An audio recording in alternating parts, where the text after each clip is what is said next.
নমস্কার, সবাই ভালো আছেন আশা করি।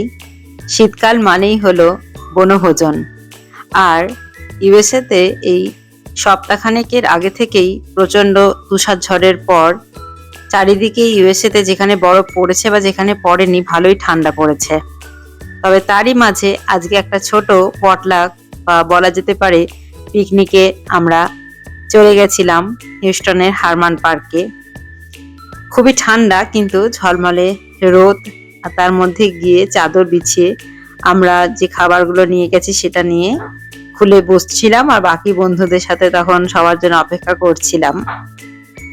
আজকে আমাদের মেনুতেও অনেক কিছু ছিল, ফ্রাইড রাইস, আলুর দম, চিকেন কষা, আরও পায়েস, আমার বাড়িতে বানানো কেক, নানান কিছু। আর হারমান পার্কে যে ট্রেনটা চলে, গাছগুলো সব মিলে পরিবেশটাও খুব ভাল লাগে, তাই যখনই আসি পিকনিকে আমরা এখানেই আসি।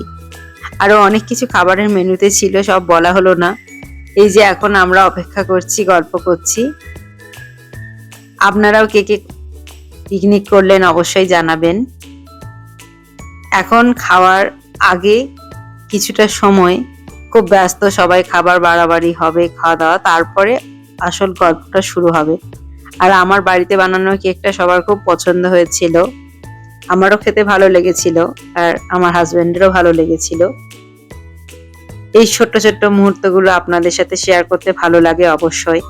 তারপরে খাওয়া দাওয়ার পরে আমরা ওখানে ওয়েটির সামনের মাঠে অনেকক্ষণ গল্প করলাম এবং আস্তে আস্তে ফিরে এলাম। রবিবারের দিনটা বেশ ভালোই কাটলো। আবার নতুন একটি ব্লগে খুব শীঘ্রই দেখা হচ্ছে। সকলে ভালো থাকবেন, সুস্থ থাকবেন।